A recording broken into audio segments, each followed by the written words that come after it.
Udah lama banget ya kita nggak ngasih tutorial atau studi kasus gratis. Jadi sekarang kita bakal bahas gimana caranya kita sendiri dan member-member di komunitas VIP kita di SMM itu cara nemuin produknya gimana. Nah, sebenarnya cara nemuin produk tuh ada beberapa jenis, ada banyak jenis. Apalagi soalnya di dunia digital banyak banget cara untuk riset produk dan tapi walaupun metodenya tuh beda-beda, mereka tuh sama-sama punya satu fundamental yang sama. Ini contohnya gini, kalau kalian misalnya punya pengen diet gitu kan, diet itu kan intinya apa ya, tentang ngatur kalorinya, ngatur gizinya, jadi fundamental sama, tapi cara kalian masaknya mungkin beda-beda gitu, atau kayak metode dietnya tuh beda-beda, tapi intinya sama, untuk lu ngatur gizi lu, untuk lu ngatur apa kalori lu gitu, mau lu, jadi caranya tuh beda-beda, tapi untuk tujuan yang sama, punya satu kriteria yang sama. Nah, di VIP komunitas kita sendiri itu kita kalau nggak salah punya 4 metode untuk cari produk digital yang bisa winning atau bisa terjual. Nah, sekarang kita bakal bahas intinya tuh poinnya apa dalam kesamaan kita di metode-metode yang berbeda-beda. Orang-orang di luar sana ngajarin beda lagi, kita sendiri punya beberapa metode, tapi kesamaannya apa dari itu semua, biar kita tuh bisa ketemu metode kalian sendiri tuh bisa, atau pokoknya kalian tuh jadi tercerahkan lah, kira-kira produk kalian yang kalian udah punya, produk digital itu punya nggak kriteria yang sama sehingga itu bisa terjual juga gitu. Dan ini buat kalian yang udah punya produk digital ataupun belum punya produk digital, atau biasanya produk digital udah ada tapi kayak numpuk di bio tapi nggak pernah terjual gitu, atau terjual sekali di awal habis itu nggak ada pembeli lagi gitu. Jadi kenapa banyak produk digital nggak laku, kita bakal bahas. Oke? Dan cara ini kita udah terbukti ya, karena lagi-lagi kita udah dicobain juga sama member VIP kita. Jadi gini caranya menemukan produk digital yang benar-benar bisa terjual gitu.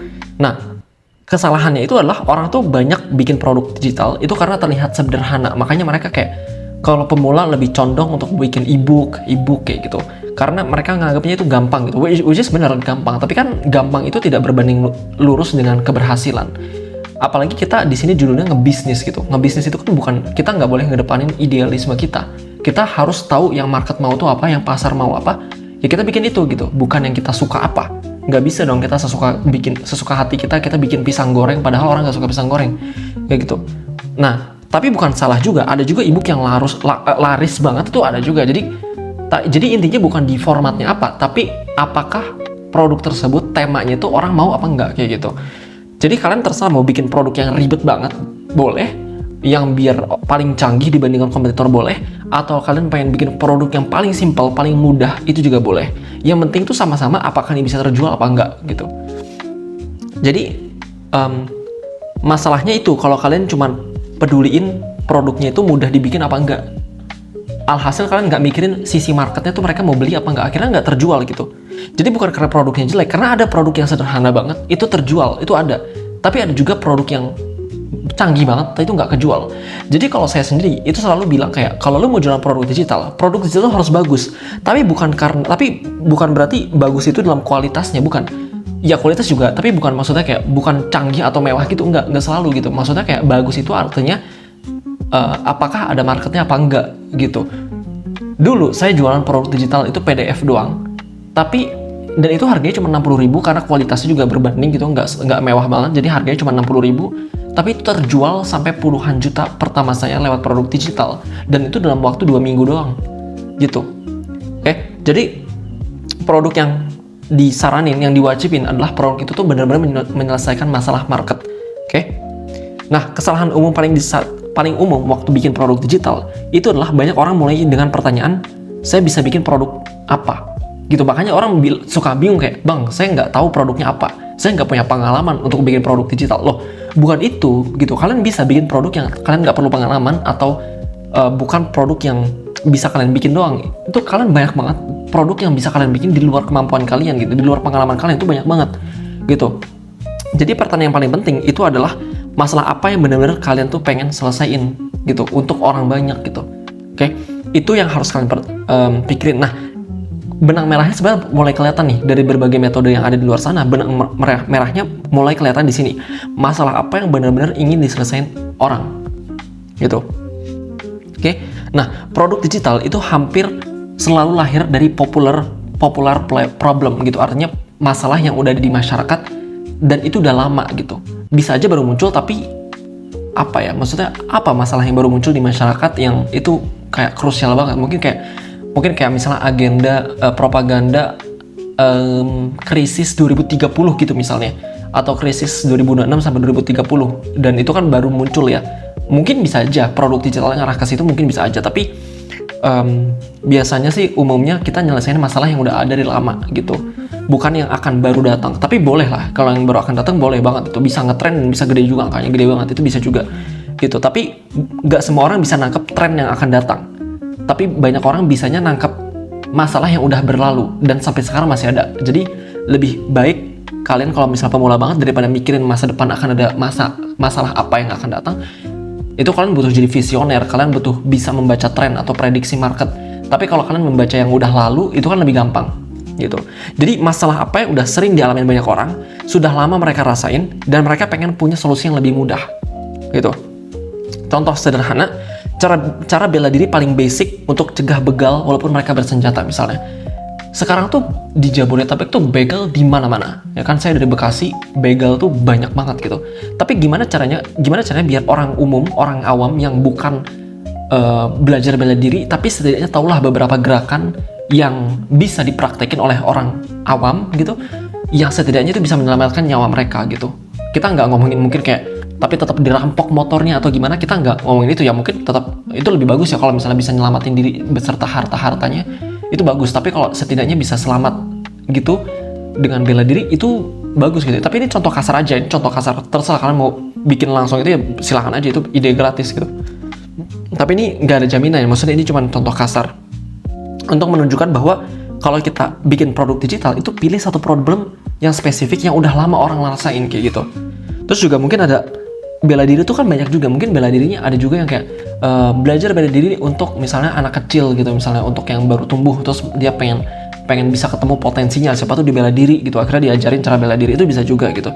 Atau misalnya teknik ampuh buat jogging 10 km tanpa berhenti misalnya, itu kan orang tuh banyak yang suka jogging kan, olahraganya kan berapa kilometer gitu. Gimana caranya biar joggingnya tuh lebih kuat, atau misalnya kayak main basket misalnya, gimana caranya bodinya tuh lebih kuat biar nggak gampang kesenggol lawan, atau kayak belajar teknik dribblenya kayak gimana, atau kayak gimana caranya teknik saya nggak main basket jadi saya nggak tahu istilah-istilahnya, tapi kayak gimana caranya biar shoot basketnya dari jauh, dari jarak berapa itu bisa masuk gitu, belajar akurasinya, itu bisa aja loh kayak gitu. Lagi-lagi ini contoh kasar, oke? Cara bikin iklan yang tidak boncos misalnya, cara mendapatkan penjualan pertama kayak gitu, itu jadi contoh ide problem yang spesifik yang bisa kita sasar, dan itu udah kayak lama banget orang ngerasain ini, dan masalahnya tuh terus ada gitu. Dari generasi ke generasi orang tuh selalu punya masalah kayak gini gitu. Dari zaman orang tua kita begal udah ada, sampai sekarang masih ada gitu. Oke? Nah, jadi itu contohnya. Sekarang cara sederhana produk digital itu akan laku atau enggak tuh gimana caranya? Oke. Sebelum kalian bikin produk digital, kalian coba pakai checklist ini dulu untuk bisa nilai produk kalian yang ide kalian di kepala itu bisa nggak direalisasikan untuk kejual gitu. Oke? Nah, nomor satu tadi bener sama aja bahwa produk ini bisa nggak nyelesain burning problem. Burning problem tuh maksudnya masalah yang udah yang udah kumat banget lah masalahnya gitu. Jadi pengen banget diselesain, kayak menyelamatkan diri dari begal, itu kan masalahnya ini banget gitu, fatal banget gitu, pengen banget gimana caranya selamat dari begal. Apalagi kalau orangnya shift malam gitu, selalu pulangnya malam gitu misalnya, itu kan pengen banget gitu kayak gitu ya. Jadi orang tuh sering keluhin, orang masyarakat luas ya, bukan cuman beberapa orang doang, tapi masyarakat luas dia suka ngeluhin, terus bikin mereka frustasi misalnya. Kan nggak tenang banget ya kalau misalnya pulang di kantor harus malam sampai lembur, tapi nggak tenang banget kalau misalnya aduh nanti banyak begal lah, jalanan saya selalu sepi lah, kan gak enak banget ya kayak gitu. Dan kalau misalnya mereka frustasi, itu akan bikin urgensi mereka kuat banget untuk kayak ayo udah beli daripada nggak selamat kayak gitu loh. Terus juga pengen segera diselesaikan masalahnya gitu, karena itu masalahnya burning banget, membakar banget gitu. Oke? Nah, kalau masalahnya nggak kuat, itu nanti produknya itu seperti vitamin. Vitamin itu kan bukan obat. Vitamin itu kalau misalnya kita konsumsi bagus, tapi kalau nggak dikonsumsi nggak apa-apa gitu. Makanya orang tuh belum banyak orang yang konsumsi vitamin gitu loh secara persentase dari penduduk Indonesia. Tapi kalau soal obat, orang Indonesia banyak banget konsumsi obat. Kenapa? Karena orang Indonesia tuh banyak yang nggak sehat hidupnya, pola hidupnya nggak sehat, dan akhirnya obat itu menjadi urgensi yang kuat banget gitu, karena dia harus sembuh kan, karena nggak enak sakit. Tapi kalau vitamin orang agak males gitu karena ya belum ngerasain sakitnya, jadi dia ogah-ogahan gitu. Jadi kalian nggak mau produk kalian itu cuma sebagai seperti vitamin, tapi kalian pengen obat, benar-benar jadi kayak obat gitu produknya gitu. Oke, yang kedua itu USP. USP itu keunikan lah, dan keunikan itu saya saranin punya di produk digital kalian, karena kemungkinan produk digital kalian itu udah ada kompetitornya. Kalau kalian nggak punya kompetitor, kalian nggak perlu pakai keunikan, nggak apa-apa gitu. Karena saya pernah punya produk yang kompetitor saya itu cuma kayak berapa, 2 atau 3 orang, 1 atau 2 orang malah, dan itu mereka nggak ngiklan. Saya satu-satunya ngerti iklan waktu itu dari kompetitor saya, jadi udah otomatis orang belinya ke saya semua gitu. Dan itu nggak perlu USP karena 2 kompetitor doang, dan mereka juga nggak ngerti ngiklan. Jadi saya bisa ngerebut marketnya secepatnya gitu, tanpa harus punya USP. Oke? Nah, jadi kalau misalnya kalian punya produk yang sangat plain banget, kayak flat banget gitu, misalnya kayak ebook bisnis online, itu kayak dasar banget gitu, bukan maksudnya kayak udah kayak cetek banget gitu lah. Semua orang ngomongin bisnis online. Nah, kalian tuh harus spesifik kalau pengen bisa mengungguli market. Kalian harus spesifik gitu. Kamu itu pengen menyelesaikan di dunia bisnis online itu dari masalah apanya? Dari masalah email, misalnya email database atau WhatsApp database, atau gimana cara ngiklan nggak boncos, atau gimana caranya bikin konten yang menjual, atau gimana caranya storytelling yang menjual, atau gimana cara public speaking yang menjual, atau gimana caranya bisa sales gitu, sales mobil atau sales asuransi itu handling objection, atau gimana caranya jualan asuransi cuman pakai Zoom tanpa harus ketemuan. Itu kan semuanya banyak banget kalau di breakdown. Jadi jangan cuman kayak level atas doang. Bisnis online itu level atas dan semua orang bosen, semua orang nggak mau gitu. Tapi level bawahnya yang spesifik gitu. Oke? Jadi kalau kalian punya posisi yang jelas, kalian tuh punya USP jadinya. Oke? Dan yang ketiga adalah apakah nilai transformasinya jelas gitu. Kayak misalnya bisnis online tadi. Kalau cuman gimana caranya bisnis online, kayak ya terus apa gitu transformasinya, ya mungkin orang sukses tapi kayak itu nggak tergambar sama sekali. Tapi kalau kalian spesifik jelas, kayak misalnya di sini saya pakai contoh template planner gitu ya. Terus kalau template planner kan ya udah planner apa itu kayak kayak luas banget gitu, broad, luas banget. Tapi kalau kalian spesifik planner yang membantu menyelesaikan pekerjaan lebih struktur setiap hari, orang langsung kebayang gitu transformasinya. Ini untuk saya yang atasannya tuh kayak tega banget ngasih kerjaan, overwork, gaji saya nggak sepadan. Tapi setidaknya kalau ada template ini, saya bisa selesaiin dokumen-dokumen saya, email saya itu lebih cepat, jauh lebih cepat, 10 menit kelar gitu loh. Oke, itu yang ketiga. Dan keempat itu apakah produk itu memberikan nilai lebih. Jadi contohnya ada di suatu produk nilai-nilai yang bagi orang tuh mahal. Contoh gini, kalau misalnya kita beli makanan ke pasar gitu, beli bahan makanan ke pasar, kalian beli misalnya gula gitu. Gula ada stevia itu kan lebih sehat kan daripada gula kan. Tapi nyatanya apakah orang itu kebanyakan beli gula atau stevia? Saya yakin kebanyakan beli gula gitu.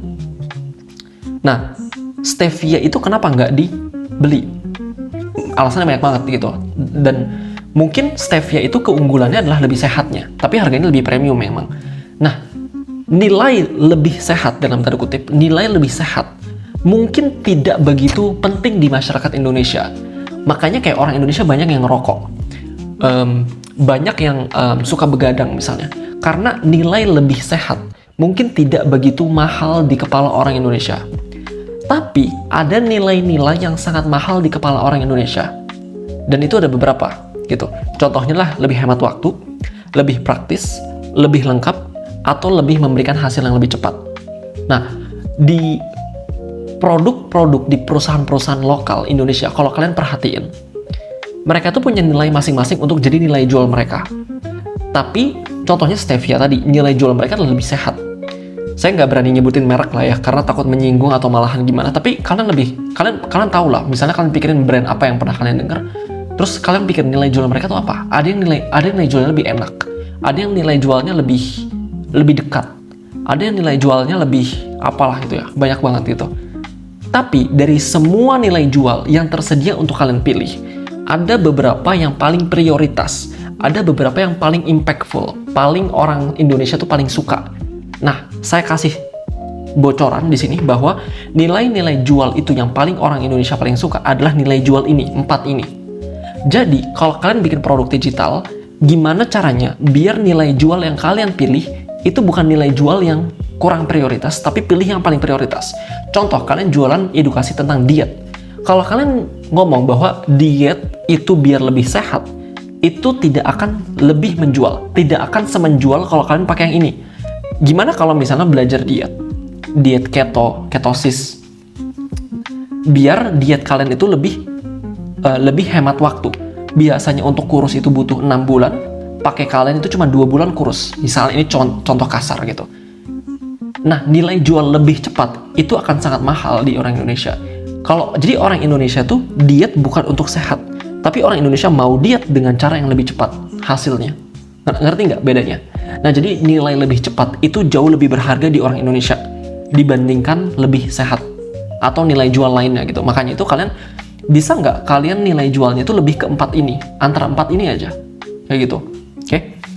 Nah, jadi kalau misalnya produk kalian udah terasa lebih mudah, lebih cepat atau lebih praktis, biasanya orang lebih tertarik untuk coba. Oke? Itu bocoran mahal buat kalian. Oke? Nah, jadi kenyataannya ya, produk digital tuh nggak semudah itu untuk laku. Tapi semudah itu laku untuk laku juga sih. Gimana? Jadi kayak 50-50. Nah, jadi banyak orang tuh bingung untuk mulai dari mana, atau nggak yakin apakah idenya akan laku juga, atau sudah bikin produk tapi nggak ada yang beli. Kalau kayak kalian yang produknya udah numpuk di bio tapi nggak ada yang beli, nah coba kalian audit pakai poin-poin yang tadi aku udah jelasin gitu ya. Jadi kalau kalian punya framework yang tepat, kayak yang aku baru jelasin, framework itu rumus atau formula yang tepat gitu, jadi kalian bisa nemuin produk digital yang selanjutnya untuk dijual itu lebih mudah dan lebih cepat winningnya daripada kalian harus ngawang-ngawang kayak gitu loh. Oke? Jadi kalian tuh bisa nemuin masalah market yang nyata, beneran ada masalahnya. Terus juga analisa produknya udah ada juga yang udah kalian punya, terus bisa diperbaiki, diimprove. Kalian nggak mesti ganti produk by the way. Kalau ganti produk gak apa-apa, tapi kalau kalian improvisasi produk yang sekarang yang udah ada juga oke-oke aja gitu. Dan yang ketiga lah menemukan celah yang bisa dimenangin gitu. Jadi kalau kalian bisa nemuin 3 ini, kalian akan menang sebenarnya di produk digital, oke? By the way, buat kalian pengen belajar cara nemuin produk digital yang lebih mudah laku ya, lebih shortcut, lebih jalan pintas lagi, saya udah punya VIP community buat kalian belajar detailnya gimana cara nemuin produk digital yang benar-benar dibutuhin market. Ya, kalian bisa nemuin burning problem atau problem masyarakat yang udah sering banget, yang udah melekat banget selama ini. Terus kalian bisa analisa produk kompetitor yang udah laku di mereka, kalian bisa contek aja caranya mereka. Terus kalian bisa rumusin nilai jual produk digital kalian biar lebih menarik. Terus kalian bisa mastiin produk yang kalian punya itu lebih besar peluangnya diterima di pasar gitu. Dan juga kalian bisa private consult sama saya, dimana kalau kalian join di kelas lain mungkin kayak jutaan untuk bisa konsul sama mereka, tapi kalau di SMM kalian bisa sepuasnya, gratis gitu, sepuasnya gratis, all in one. Dan ada grup Q&A bareng saya pastinya, dan bareng member lain. Jadi bayangin udah dapat modulnya premium, dapat grup Q&A, dapat Zoom sama saya, dan dapat private konsultasi bareng saya. Dan semua ini tuh all in one. Kalian nggak perlu bayar-bayar lagi, nggak perlu bayar jutaan terpisah di kelas lain. Ini semua di SMM udah all in one. Makanya orang pilih SMM dibandingkan yang lain karena lebih all in one. Dan harganya juga jauh lebih murah daripada kalian harus bayar satu-satu dan jutaan totalnya. Oke? Jadi materinya itu praktis, bisa langsung digunain bahkan oleh orang yang baru mulai. Kalau misalkan baru mulai, jadi kalau misalkan kalian pengen bocorannya di VIP community SMM kita, klik aja link ada di bawah video ini di deskripsi atau di komentar. Atau kalian bisa ketik linknya yang ada di sini. Tapi saya udah taruh kok linknya di sekitaran halaman ini ya, di YouTube atau di mana. Kalian cari aja linknya. Kalian bisa gabung di batch terakhir kita. Oke? Semoga ini membantu. Kita ketemu di dalam VIP community.